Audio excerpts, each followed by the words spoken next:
organised international timber racket is booming, selling rare wood taken from national parks. Products like lumber and paper. But a growing cut of America's woodlands is going to a new industry that says this is green energy. When people think of green energy, do you think this is what they envision? Absolutely not. I mean, look, this looks like a bomb went off. We examine the struggle to save the world's largest rainforest. The Amazon is an ecological wonder full of rich biodiversity. Illegal loggers have been pillaging the forests, driving nearly every type of lemur to the verge of extinction. All that biodiversity, the monkeys, the jaguars, the insect life, everything is gone. This is all from logging. You can see they've been logged here. They're burning these on purpose to clear the land, wow, after logging it. And the trade is threatening not only the habitat of endangered animals, but also those who would protect them. Kidnapping, bribery and attempted murder are carried out just to bring cheaper products to a hardware store near you. But tonight, an indigenous tribe is fighting back, capturing illegal loggers themselves. This team is part of a 70-member militia trying to keep illegal loggers out of the hills that ring the small town of Cherán. Townspeople had kicked out the mayor and police and taken over the town themselves. There's no help from the government, so we have to look out for the village ourselves. Peace and tranquility for this community is all we want. The villagers ended up playing a strong hand against illegal loggers, kidnapping some and burning their trucks. We'll keep defending what is ours, for us and for our children. Hey guys, welcome back to my YouTube channel. It's Lavender here, and today I'm back with another deep dive anti-capitalism true crime YouTube video. Today I'm going to be doing the topic of pure evil, the logging industry / wood industry, anything that has to do with like wood or trees or logging industry files. Deep dive, capitalism, pollution, worker exploitation, human trafficking, true crime, etc., deforestation, etc. But before we get started into this YouTube video, all my YouTube videos related to this topic will be linked down in the description down below, as well as on the screen right now if you'd like to check them out. So let's get started into this YouTube video topic. Disclaimer, sorry that this video feels like it's bouncing from topic to topic and all over the place. My Windows Mimic crashed multiple times, so sorry the information is not in order. This video is really hard to edit, so please forgive me, and I cannot go back without it taking forever to put everything in the right place. Logging is believed to be the second largest cause of deforestation in the world. Timber companies cut down huge trees such as mahogany and teak and sell them to other countries to make furniture. Smaller trees are often used in the production of charcoal, and other products are made from wood as well, obviously. A common method of logging in the province of Canada is clearcutting, the harvesting and removal of an entire stand of trees. Although efficient, clearcutting poses a variety of environmental problems. It can increase the harmful impact of wind and rain on local ecosystems, areas, destroy the valuable wildlife habitat used by pine martens, caribou, and other animals, and cause soil to become dry and overheated in areas, which may then, in turn, increase the risk of wildfires or interfere with seedling growth. Logging operations and companies can also alter the chemical and physical makeup of nearby bodies of water and affect the health of fish and other aquatic biodiversity species, marine species. For decades, Oregon's timber industry has promoted the idea that private logged lands are less prone to wildfires. The problem? Science doesn't actually support that. Animals affected by the logging industry. All species of orangutans are critically endangered. Chimpanzees, gorillas, koalas, pandas, monarch butterflies, big cats, different types of big cats are endangered. Southwest British Columbia in Canada's population of spotted owls is now reduced to just 3 birds in the wild. Both the South Selkirk and South Purcell caribou herds are officially part of our past, having been logged out of existence. Logging is threatening the Torricelli Mountains, a biodiversity-rich forest range in Papua New Guinea, known for its tree kangaroos. Wildlife conservation efforts have helped these creatures who were nearly once pushed to extinction by the logging industry. Ancient forests have evolved over thousands of years into unique and vital habitats for millions of plants and animal species. They are also home to millions of people who depend on them for their livelihoods and survival. It is estimated that some 1.6 billion people worldwide depend on forests for their livelihood, and 60 million indigenous peoples depend on forests for their subsistence.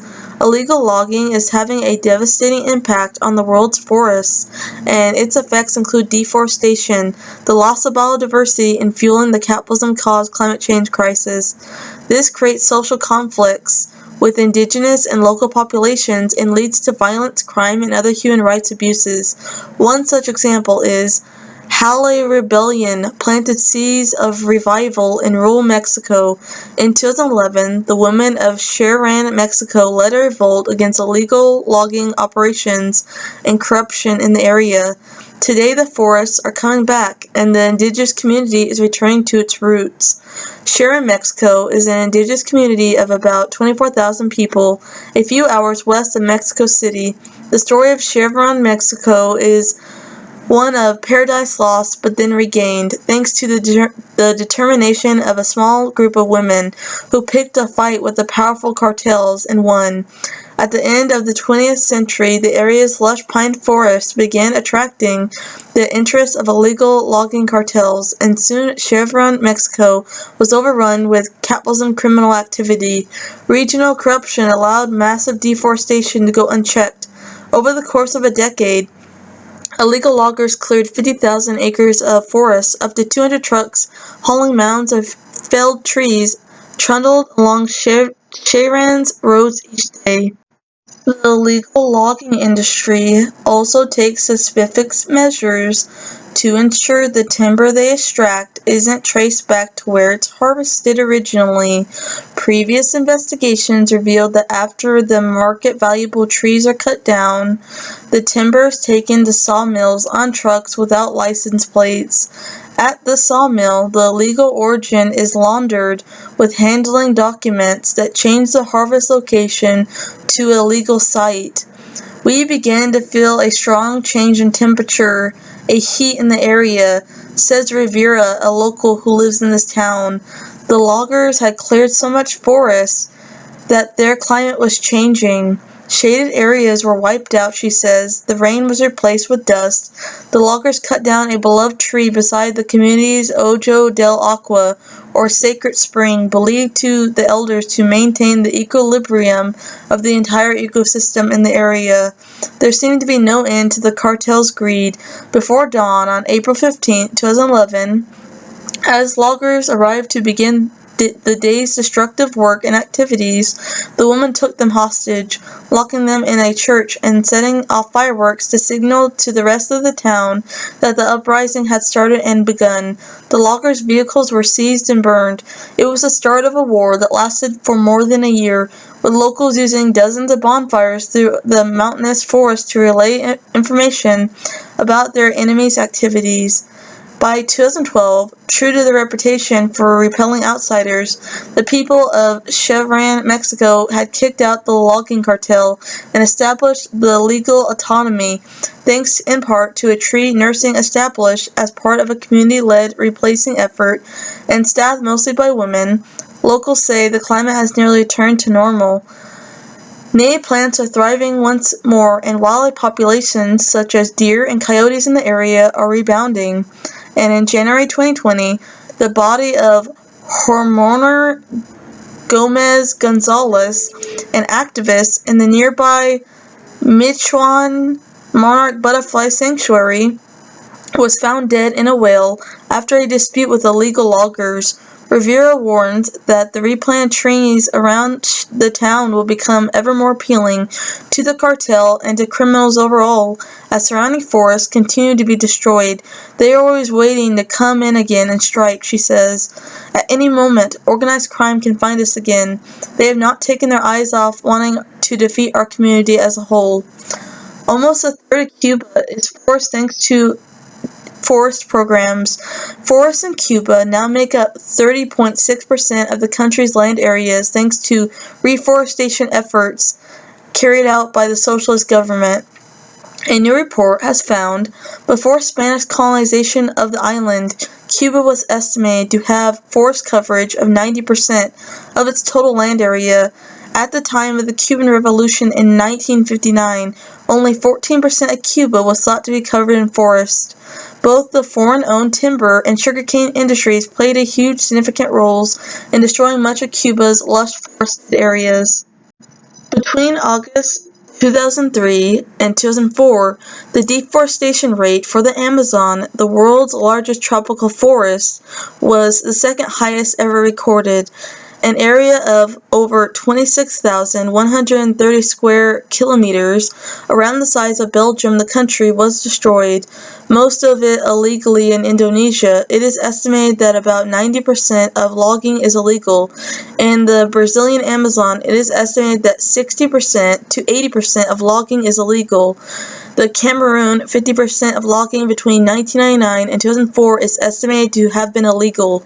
According to the FAO, Nigeria has the world's largest and highest deforestation rate of primary forests.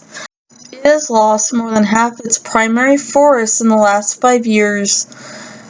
The causes cited are logging and other industries. Almost 90% of West Africa's rainforests have been destroyed.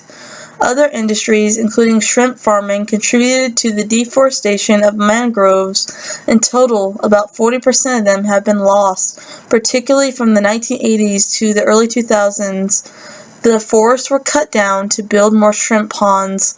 Shrimp farmers have destroyed an estimated 38% of the world's mangrove forests to create shrimp ponds, and the damage is permanent.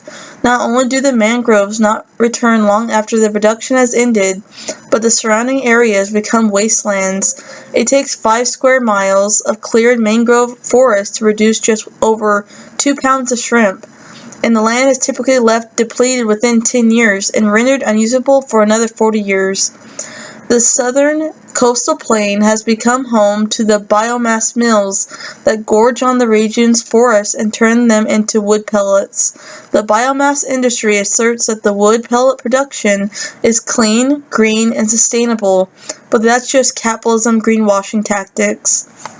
A 35-page report titled The Nature Conspiracy, which focused on the effect of pro-logging politics in the poorest parts of the coastal plain states of the American South. The report cites data showing that southeastern states were logged at 4 times the rate of Amazon basin during the first decade of the 21st century, making the region the most logged place on the planet. The insatiable demand for wood products has been the primary cause of deforestation there, but the growing new demand is for wood pellets that are burned in overseas biomass plants to produce electricity, primarily in Europe. Smith calls the rush for wood pellets the most concentrated assault on southern forests since the invention of paper towels. The value of exported pellets in the U.S. has grown from around $250 million in 2012 to over $1 billion in 2021. Logging for biomass in rural African American areas in the Black Belt of the U.S. South. Not only is logging for all kinds of products, pellets, paper, pulp, lumber, concentrated in that belt, so too many are the pellet mills whose toxic emissions have sickened the local communities in the surrounding areas' residents. The 2,000-person town, majority black town of Brighton's Neck in Meriden County, clearcuts. The land was gray and barren. The slash from down trees in sad jumbled piles. They were followed by plantations of high-rise pines, a non-native, bioengineered, planted in rows, even aged in hewing to industry practice, soaked in chemicals to keep the insects off them. These are our southern forests. They're not ecosystems, they're fiber farms, corporate plantation croplands. Woodbury, an environmental activist, one of his projects in South Carolina has been the documentation of how logging of wetland forests has led to an increase in flooding in the areas. It is well known among ecologicalists that intact forests with their extensive root systems and firm soil, absorb more water during storm events than logged forests. To experience up close the flood devastation that logging brings, however, is altogether different. We've been in homes where the flooding was so bad the floor has fallen in and sunken in. You can peer in it and see the ground. We've seen homes totally taken over by black mold where children were sick. Alleged victims of this industry are 2 women. Both women are black, and both live in a relatively impoverished community. Hamlet's poverty rate is 29%. They told me that widespread health problems among friends and family began with the powering up of the pellet mill. One of the woman's sons, who is 29, gets headaches on a daily basis, and another says her adult son suffers routine nosebleeds, and that had never happened prior to the Evilia's arrival, and that the community is being sickened and should not come as a shock. A 2018 investigation by the Environmental Integrity Project found that 21 wood pellet processing industries, it looked across the South. More than half either failed to keep emissions below legal limits or failed to install required pollution controls. At least a third of the facilities investigated were operated by Evida. Manufacturing wood pellets is a filthy job. The log material is dried in a wood-fired process, then pressed into pellets. Each step produces air pollution. EIP's investigation found that the emissions from the 21 facilities, which together produce 16,000 tons of air pollutants annually, include nitrogen oxides, carbon monoxides, and volatile organic compounds. The pellet mills spew the particularly noxious type of soot called PM 2.5, which is so fine that it can pass deep into the lungs and depress lung function, worsen asthma, and trigger heart attacks. When exposed to sunlight, volatile organic compounds and nitrogen oxides transform into ozone, which is especially dangerous to children and the elderly. Most of the world's largest forestry companies producing paper or wooden furniture are turning a blind eye to workers, aka the victims of capitalism, being exploited from forced labor, according to new research. The forestry sector employs 13 million workers globally, with another 41 million employed in informal forestry. They carry out logging, produce pulp or timber to make paper or wooden furniture. But exploitation in the forestry sector is epidemic, with up to 50% of the world's 30 to 100 billion illegal logging operations based on forced labor. Forestry workers in sawmills face threats, violence, poor living conditions, poor working conditions, non-payment of wages, and excessive or unpaid overtime, aka wage theft, and having their freedom of movement restricted, with risk even higher for the sector's large migrant workforce. A traffic report examining the illicit logging industry in Madagascar, for example, estimated that 3 out of 10 loggers in the industry die in workplace-related accidents. The illicit logging sector has also become rife with child labor, which can be viewed as a form of human child trafficking. The prospect of quick earnings in unstable economic conditions and climates often causes families to take their children out of school during timber harvest season. Scores of young men who are recruited into the log transport industry operations have lost limbs, faced extended hospitalizations, or been fatally injured on the job. In places like the Amazon rainforest in Brazil, a worker described how another worker got distracted while rolling up a cigarette. The tree fell off the trunk and on top of him, and he ended up dead in the cemetery. He described that this job was actually worse than working in the coal mining industry. According to data from the Ministry of Labor and Pastoral Land Commission, 931 workers were rescued from slave labor conditions while harvesting trees in Brazil from 2003 to 2016. Young girls are especially and equally at risk. Community health officers in a logging community have commented on spikes in pregnancy rates and sexually transmitted infections and diseases during logging season, along with widespread sexual abuse of girls. Loggers in Gambia have confirmed allegations that underage girls from as far away as Nigeria are often forcibly sex trafficked to logging sites in these regions for the purpose of sexual exploitation. Girls are also sex trafficked against their will under false pretenses and are held in situations where they are sexually exploited and brutally abused. The charcoal production industry grew from 36 million tons in 1995 to 54 million tons in 2019.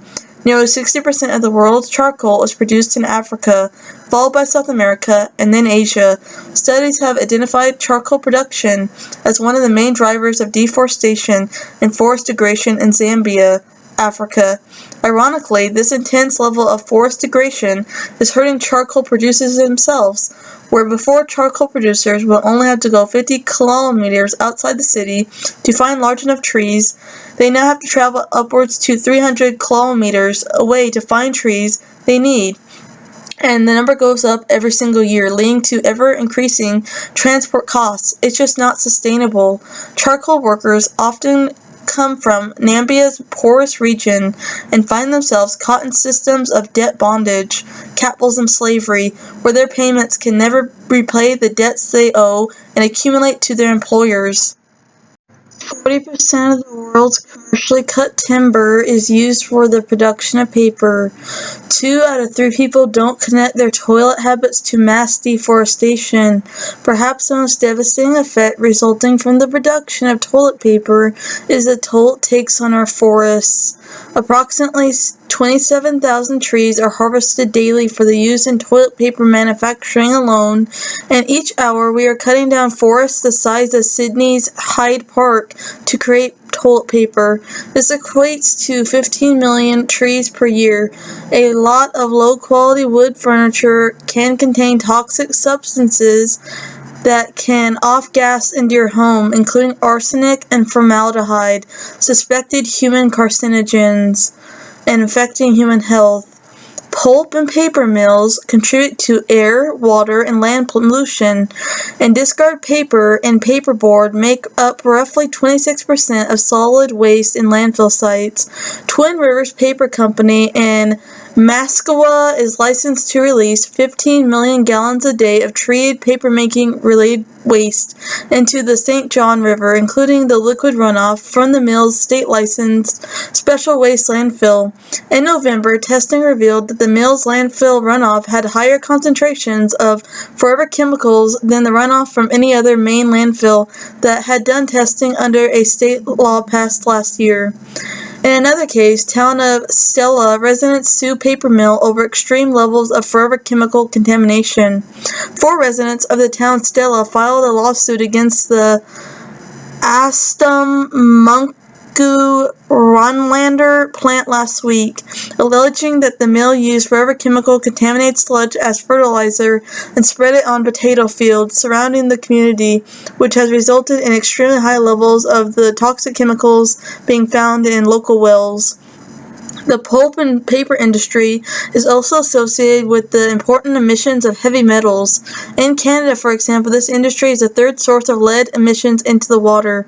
And in the U.S., in 2015, the pulp and paper industry sector was ranked first in the amount of toxic weight pound equivalents discharged to water by industry. Paper waste, like other waste, faces the additional hazard of toxic inks, dyes that could potentially be human carcinogens and carcinogenic when incinerated or burned with fire.